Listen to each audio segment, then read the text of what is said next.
fellow book lovers, welcome back to the Bibliovert channel. My name is Jacqueline. So this is our very last video of the year, which is crazy to think about that 2021 has come to an end. But I thought that we could have just like a little end of the year chit chat. We do have an end of the year wrap up episode that is going out over on the Bibliovertpodcast, where we are going to be getting a lot more in depth of the books that we read this year. We are also going to be having our award ceremony, the daddies, for all of our favorites. So if you are interested in hearing more of my thoughts as well as more of my co-host Allie's thoughts, then definitely check out that episode. But I thought we could just kind of do more of a little casual chit chat for this video today. Okay, so first things first, what was my absolute favorite read of the year? And that one is such an easy one to answer because hands down, no contest, not even a second place winner. No one came even remotely close, because it was Manacled by Sin Lin Yu, which is fanfic of Draco and Hermione. And y'all, this book broke me. Broke me into a million pieces, and I still haven't recovered. And I read this book back in May, and I will never, ever be the same ever again. And the wonderful thing is that literally today, less than like an hour ago, my bound edition of Manacled and the auction by Litvika 8 came in the mail, and I am really thrilled and I cried, and it just is wonderful. And this is also illustrated by Avondale Art, so the art is in here and it is just incredible. So I will link down below the bindery that I used. It's Typesets by Millie, and she did an absolutely fantastic job, and I cannot recommend her enough. It was worth absolutely every little penny that I paid. So I am just absolutely thrilled. But favorite book of the year, needless to say, was Manacled by Sin Lin Yu, and this is a fanfic that I found on AO3, and I actually sent it to my Kindle, so I was able to read it from there. Before reading this, please check out the trigger warnings, because there are some very serious and graphic scenes throughout this book, so I highly recommend reading the trigger warnings so that you can go in a little bit prepared. Before each chapter, the trigger warnings are also included, which I very much so appreciated. But this book is an alternate universe of the ending of Harry Potter where Voldemort wins. And there is this program that he starts where he pairs up his Death Eaters with different members of the Order of the Phoenix as well as other Muggles, and it is like a repopulation program, and Draco and Hermione end up together, and oh my gosh, the heartbreak, the devastation, the pain that happens throughout this book, as well as the hope and the survival that they go through. And I'm of course getting emotional talking about this right now, but this hands down had one of the biggest impacts on me this year. It is so beautifully written, and the pain is so tangible, but the hope is there too, and the heartbreak in so many different ways that you didn't know that your heart could be broken. It was. And I loved every single minute of reading this book, and I just could not recommend it enough. I took off work so that I could read this book. It impacted me that much, and I am already planning a reread, especially now that I have it in my hands. It just is profound, and I absolutely love it. So highly recommend it, but again, please check out those trigger warnings. Oh, I just love it. Okay, so the next question, and it's a complicated one to answer, but it is, what was your least favorite book of the year? And it is A Court of Silver Flames by Sarah J. Maas. Before I get into it, these dust jackets were made by A Touch of Magic Designs, and the artist is Gabriella Bujdoso. I love them. They're absolutely beautiful. All of my ACOTAR covers are these dust jackets, and I think they're gorgeous.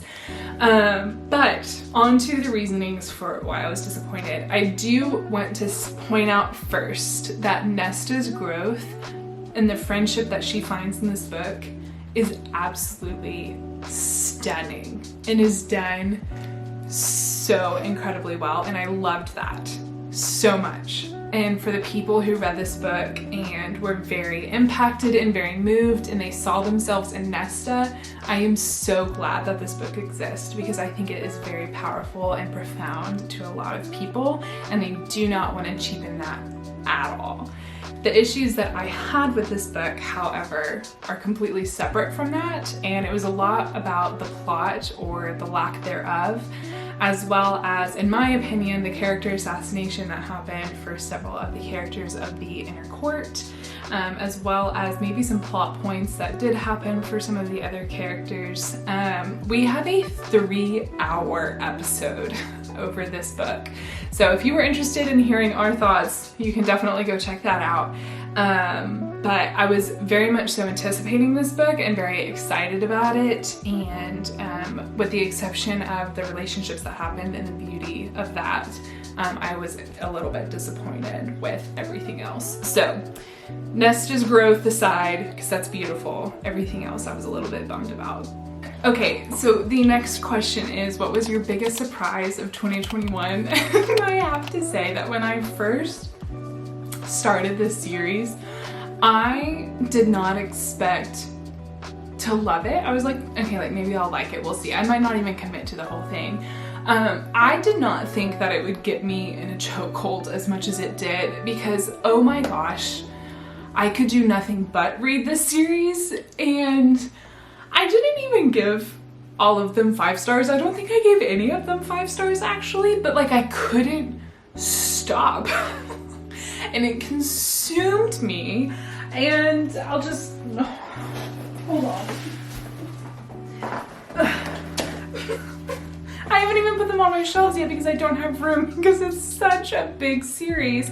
So I bought these from a friend and they've been living in this box. But it's the Zodiac Academy series. And like, oh my gosh, y'all.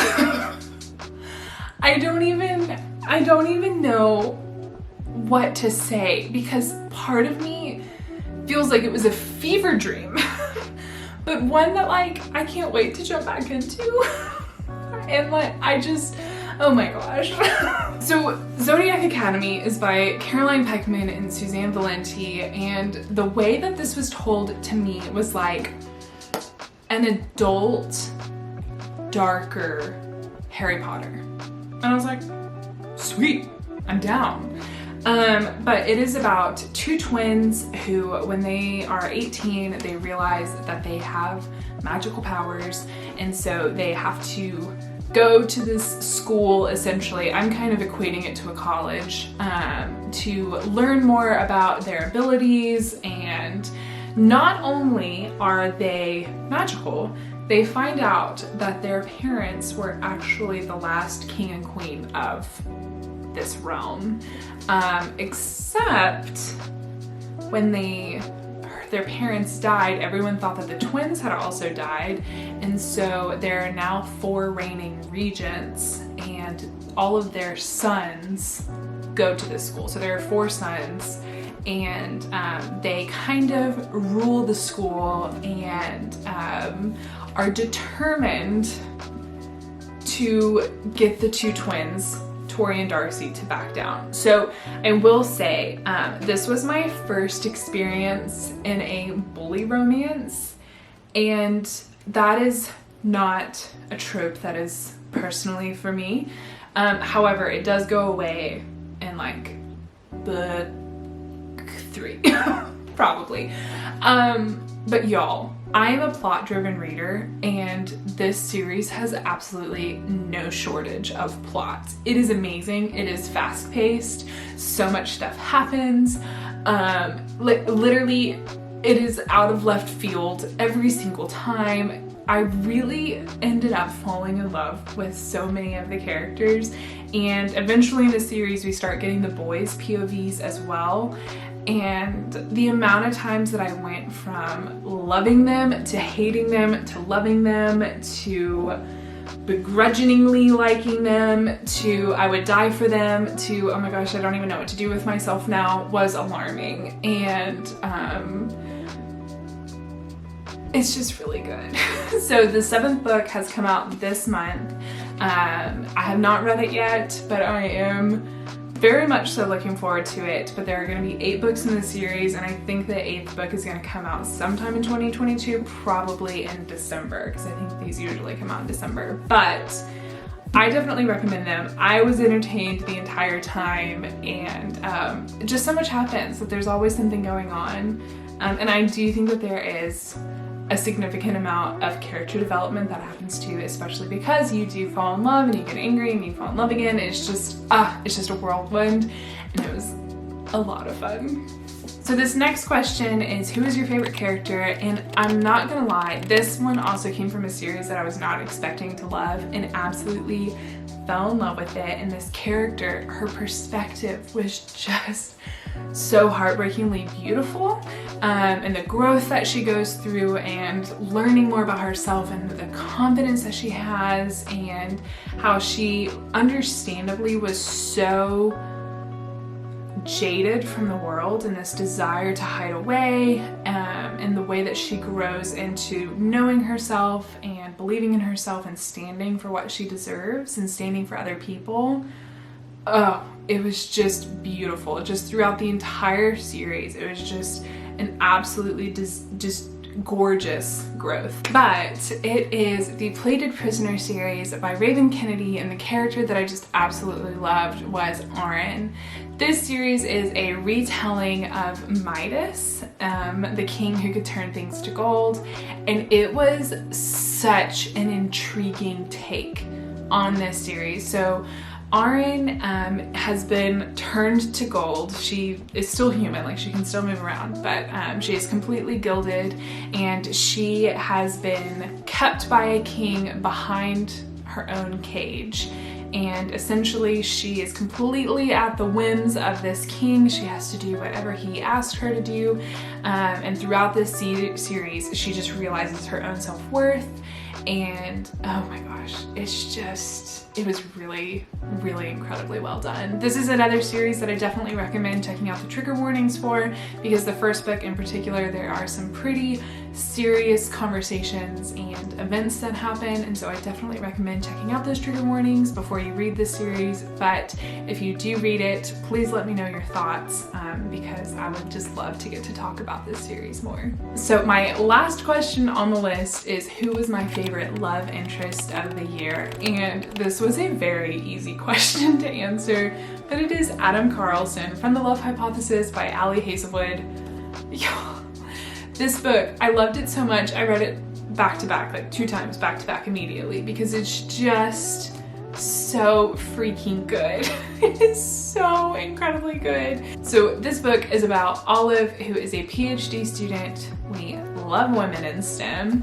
And basically in an attempt to convince her best friend that she is over the man that the best friend is now interested in, she has to have a fake dating relationship happen, and it ends up being with Adam Carlson, and he is kind of like the hotshot professor that is mean to everyone, grumpy, but like sweet towards Olive. And this book was just so funny and so sweet and so endearing, and I had the goofiest smile on my face the entire time while reading it. I just absolutely loved it. It was so good. So this one was another one that was an absolute favorite of the year, hands down, no doubt about it. Loved it so much.